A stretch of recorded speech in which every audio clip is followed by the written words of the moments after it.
बिस्मिल्लाहिर्रहमानिर्रहीम। अस्सलाम वालेकुम। मैं आपका मेज़बान समी इब्राहिम और आप हमारा सोशल मीडिया देख रहे हैं। आज 16 जून है, मंगलवार, रात का वक्त है और मैं इस्लामाबाद में आपसे मुखातिब हूँ।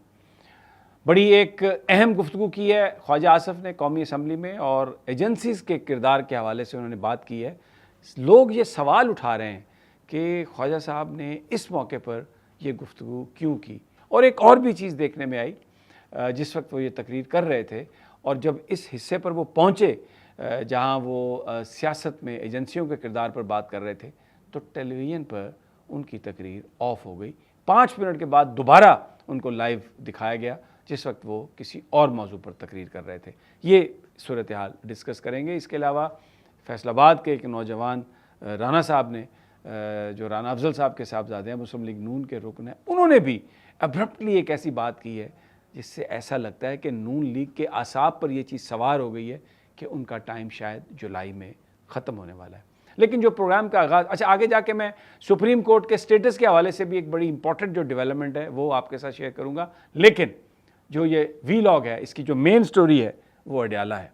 अडयाला के बाहर लोग इकट्ठे हुए और हज़ारों की तादाद में आ गए।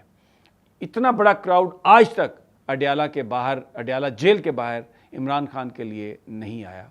और वहाँ पर बहुत ज़्यादा जो थी नारेबाजी थी, लोगों में जोश व खरोश था।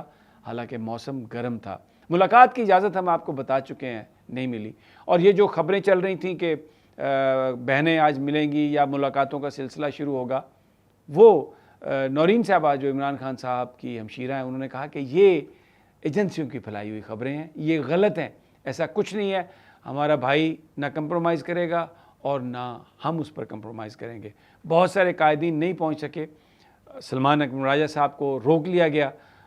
तमाम लोग जा रहे थे, तमाम गाड़ियाँ जा रही थी, लेकिन चक्री के मकाम पर उन्हें रोका गया और उन्हें कहा गया कि आप वहाँ पर नहीं जा सकते। लेकिन इन रुकावटों के बावजूद बड़े बड़े कंटेनर सड़कों पर लगाए गए, लोगों को रोका गया, लेकिन लोगों की एक बहुत बड़ी तादाद जो हज़ारों में थी वो वहाँ पर पहुँची और इमरान खान के लिए नारे लगाए। लेकिन एक सवाल उठ रहा है कि इमरान खान की रिहाई के लिए ये स्ट्रेटजी जो सिर्फ महदूद होकर रह गई है कि मंगल वाले दिन जब इमरान खान की हमशीरगान मिलने के लिए आती हैं, वकला के मिलने का टाइम होता है, तो बस उस वक्त वर्कर्स और टिकट होल्डर्स और पार्टी के लोग आ जाते हैं, चाहे वो हज़ारों में हो, और फिर 5 दिन 6 दिन कहीं पर कोई एक्टिविटी नज़र नहीं आती। तो क्या ये इतना प्रेशर डालेगी इस हुकूमत पर कि वो इमरान खान साहब की रिहाई के बारे में सोचे या उनके मुकदमात को हाई कोर्ट में फ़िक्स करने के बारे में सोचे? इस वक्त जो सूरत हाल है, पूरी दुनिया ईरान और अमेरिका की डील की वजह से जितनी प्रेज़ कर रही है, वो तो मेरा नहीं ख्याल के जो दिमाग है वो अपनी जगह पर होगा।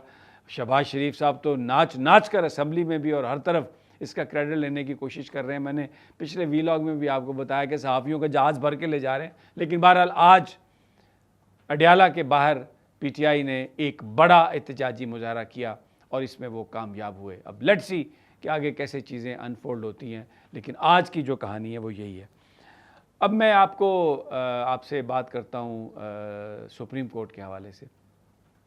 सुप्रीम कोर्ट के 3 मेंबर बेंच ने एक फ़ैसला दिया पीटीसीएल के पेंशनर्स के हवाले से। वो मुकदमा आईनी अदालत में आ गया और 2 मेंबर बेंच ने उसकी समाअत शुरू कर दी। और आज अमीनुद्दीन साहब ने समाअत के दौरान ये रिमार्क्स दिए जब उनको ये बताया गया कि सुप्रीम कोर्ट के 3 मेंबर बेंच ने फ़ैसला किया था, तो ये 2 मेंबर बेंच सुन रहा है, तो क्या ये कोई प्रॉब्लम नहीं होगी? तो अमीनुद्दीन ने कहा कि कोई प्रॉब्लम नहीं होगी, हमारे 2 मेंबर ही काफ़ी हैं सुप्रीम कोर्ट के लिए। इसका मतलब क्या है? इस वक्त जो कानून को समझने वाले लोग हैं उनके लिए एक परेशानी है कि सुप्रीम कोर्ट क्या अब आला अदालत नहीं है पाकिस्तान की? क्योंकि जो 27वीं 26वीं तरमीम में ये बात थी कि जो ज्यूरिसडिक्शन है उसमें सुप्रीम कोर्ट के फ़ैसले के ख़िलाफ़ सिर्फ रिव्यू हो सकता है, उसके फ़ैसले के ख़िलाफ़ अपील नहीं सुनी जा सकती। लेकिन अमली तौर पर आईनी अदालत ने तो वो अपील सुनना शुरू कर दी है।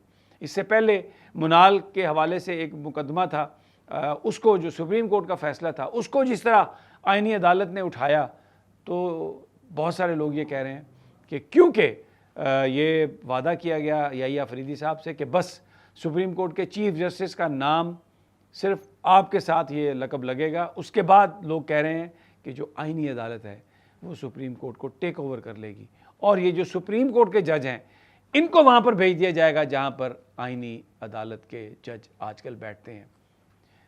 بڑے سے بڑے برے سے برے ڈکٹیٹر کے زمانے میں بھی, ایون جب مشرف تھا انہوں نے ایمرجنسی لگائی تھی تو 199 اور 184(3) کے اختیارات سلب نہیں کیے تھے.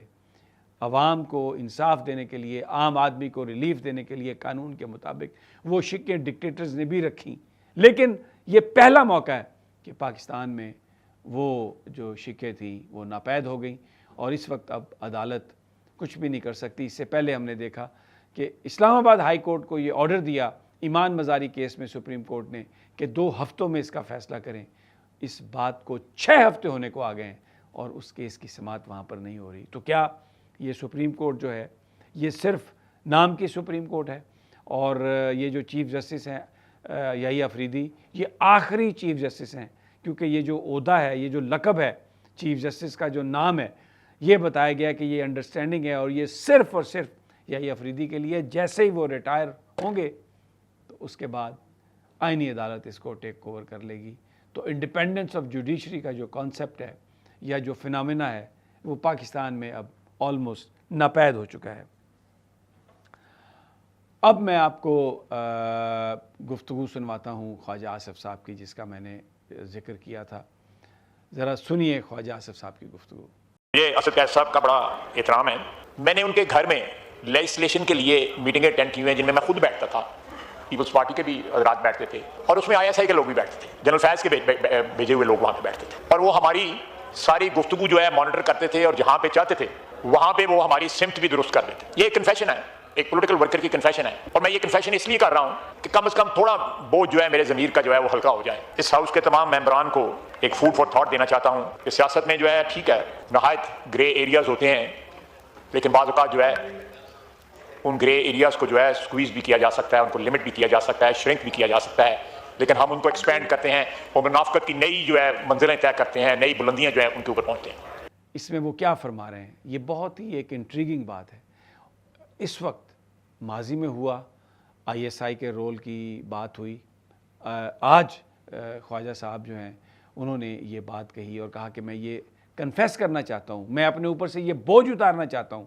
اور اسی طرح جو میں نے بتایا رانا صاحب جو فیصل آباد سے نوجوان رکن اسمبلی ہیں, ان کی جو گفتگو ہے اس میں بھی ابرپٹلی ان کا یہ کہنا کہ اگر ہمیں ہٹائیں گے تو کس کو لے کے آئیں گے. ایسا لگتا ہے کہ یہ اعصاب پر سوار ہو گیا نون لیگیوں کے. اور اس وقت خواجہ آصف صاحب نے جو بات کی ہے جس میں انہوں نے کہا ہے کہ یہ جو رول ہے ایجنسیوں کا, اس کو انہوں نے کہا کہ یہ جو گرے ایریاز ہیں اس کو ہم سکویز کر سکتے ہیں. یعنی وہ PTI سے تعاون مانگ رہے تھے. کس چیز کا تعاون مانگ رہے تھے؟ ہمیشہ جو DGISPR ہیں یا جو ہماری عسکری قیادت کے لوگ ہیں انہوں نے ہمیشہ یہ کہا کہ وی آر اے پولیٹیکل.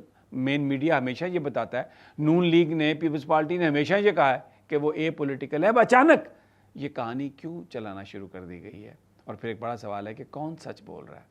یہ جو گفتگو ہے اور یہ جو سب چیزیں ہیں انہوں نے ایک نئی ہلچل مچا دی ہے, اور لوگ یہ سوال کر رہے ہیں کہ کیا جو جولائی میں جانے کی باتیں ہو رہی ہیں کیا وہ سچ ہیں؟ اور آخر میں آپ کو اپڈیٹ دیتے ہیں کشمیر کی, اور وہاں پر لوگ ڈٹے ہوئے ہیں, ہر جگہ سے احتجاج کی خبریں آ رہی ہیں. اور یہ میں جو فوٹیج آپ کو دکھا رہا ہوں, تتا پانی سے لوگ موٹر سائیکلوں پہ کھانے پینے کی چیزیں لے کے آ رہے ہیں, کیونکہ جو بڑی شاہراہیں ہیں وہاں پر ان کو بلاک کیا گیا, اور کھانے پینے کی کوئی بھی چیز لے کے اگر کوئی کراؤڈ کی طرف جا رہا ہے تو جو وہاں پر انتظامیہ ہے, لا انفورسمنٹ ہے, وہ ان کو روکتی ہے. اس پر بڑا غصہ ہے, بڑی تشویش ہے, کیونکہ جلوسوں میں, دھرنے میں خواتین بھی ہیں, بچے بھی ہیں, بوڑھے بھی ہیں, ان کو کھانے پینے کی اشیاء نہیں اس وقت مل رہی, لیکن احتجاج وہاں پر جاری ہے. مجھے اجازت دیجیے اگلی ویڈیو تک. اللہ نگہبان.